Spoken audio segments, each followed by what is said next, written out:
విజయనగరం జిల్లా శృంగవరపుకోటలో పరమశివుడు శ్రీ శ్రీ శ్రీ ఉమాకోటిలింగేశ్వర స్వామిగా వెలిసి పూజలు అందుకుంటున్న ప్రసిద్ధ శైవ క్షేత్రం ఈ పుణ్యగిరి దక్షిణ కాశీగా పేరొందిన ఈ క్షేత్రం సుమారు 7,000 సంవత్సరాల చరిత్ర కలిగిన అత్యంత ప్రాముఖ్యత కలిగినది. పాండవులు అజ్ఞాతవాసం చేసిన కాలంలో ధర్మరాజు ఈ క్షేత్రంలో పూజలు నిర్వహించేవాడని ప్రసిద్ధి. ప్రస్తుతం పూజలు అందుకుంటున్న శివలింగం నుంచి 6 అడుగుల క్రింద భాగంలో స్వయంభుగా వెలిసిన పాలరాయి శివలింగం మరియు నంది వెలిశాయి. వీటిని అనునిత్యం సంవత్సరం పొడవునా అభిషేకం చేసుకుంటూ ప్రవహించే పుట్టధార ఈ దేవాలయం చాలా ప్రసిద్ధి. మహాశివరాత్రి సందర్భంగా వేలాది మంది భక్తులు ఈ పుణ్యక్షేత్రాన్ని దర్శించుకోవడానికి జనాలు బారులు తీరారు. పుణ్యగిరి దేవస్థాన ఉత్సవ కమిటీ చైర్మన్ పెదగాడ రాజు మరియు పుణ్యగిరి ఈవో తదితరులు వచ్చిన భక్తులకు ఎటువంటి అసౌకర్యం లేకుండా ఏర్పాట్లు పూర్తి చేశారు.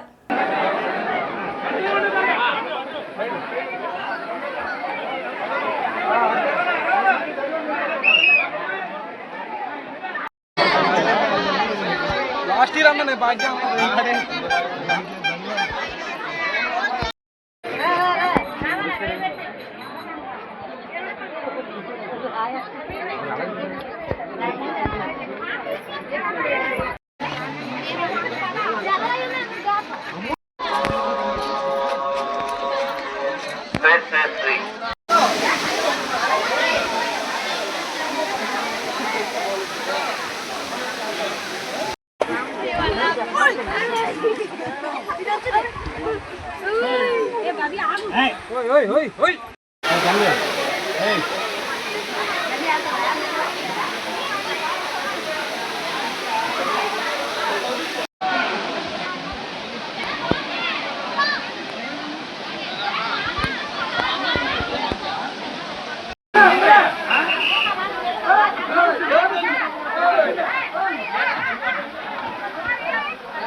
अष्टैश्वर्याभिवृद्धि प्रसाद ओम नमः शिवाय Shri Shri welcome to you anytime evening 5 o'clock anytime రావాలి దయచేసి ప్రసాదాన్ని స్వీకరించండి మా కమిటీ వారిని ఆనందం చేయండి అంతేనా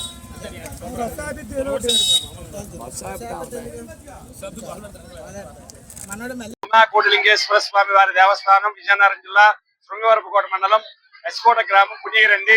మనం చూస్తున్న స్వామి వారి క్రిందన పాలరాజు నందీశ్వర శివలింగం కూడా స్వయంభూగా వెలిశాయి.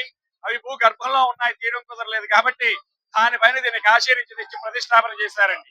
ఆ వస్తున్న నీరు కూడా కింద శివలింగాన్ని అభిషేకం చేసుకుంటూ 365 రోజులు 24 గంటలు వస్తూనే ఉంటది. ఆ నీరు ఎక్కడి నుంచి వస్తుందో ఎవరికీ తెలియదు. దాని పుట్టుధార అంటారు. అలాగే గుడి దగ్గర నుంచి 10 కిలోమీటర్ల దూరం వెళ్ళేటట్టయితే అక్కడ విరాట పర్వతం సగుతుందండి. అక్కడ పాండవులు అజ్ఞాతవాసం చేసేవారు. అక్కడ నుంచి ఇక్కడికి వచ్చి కింద స్వామి వారిని అభిషేకం చేసుకునేవారు. గుడి దగ్గర నుంచి మనకి కొంచెం కిందకి వచ్చేటట్టయితే అక్కడ త్రినాథ స్వామి గృహం అని చెప్పేసి ఒకటి ఉంటుంది. ఆ గుహలో పైన ఆవు పదుగులు ఉంటాయి, కింద 3 శివలింగాలు ఉంటాయి. ఆవు పదుగులో చుక్కా నీరు శివలింగాల మీద అభిషేకం జరుగుతూ ఉంటది.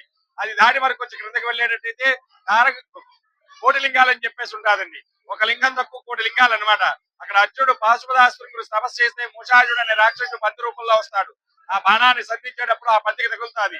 ఆ పంది శివశివ అనగానే కైలాసోడు శివుడు వృక్షమయ్యి ఇక్కడ ఎవరైనా చనిపోయిన వాళ్ళ హస్తికలు కానీ కలిపితే కైలాసానికి చేరుతాయని చెప్పి వరవిస్తారు. అందుకని అక్కడ హస్తికలు కలుపుతూ ఉంటారు. హస్తికలు కలిపిన కొన్ని రోజులకి సున్నరాల కింద తయారవుతాయి. అది దాడి వరకు వచ్చి క్రిందకి వెళ్ళేటట్టయితే ధారగంగా లోయనిస్తుందండి. ఆ లోలో వచ్చి కాశీకి వెళ్లే త్రోవ ఉండేది. 100 సంవత్సరాల క్రితం నారాయణ స్వామీజీ ఇక్కడ నుంచి కాశీకి వెళ్లి అక్కడ నుంచి జలం తెచ్చుకుని కింద స్వామి వారిని అభిషేకం చేసుకునేవారు. స్వామివారికి ఉన్న ప్రత్యేకత ఏమిటంటే పుణ్యగిరి ఎప్పుడు అనుకుంటే రాలేరు, అనుకోకుండా బయలుదేరి రావడమే స్వామివారికి ఉన్న విశిష్టత ఉంది. ఓం నమ శివాయ. అందరికీ శివరాత్రి పర్వదిన శుభాకాంక్షలు.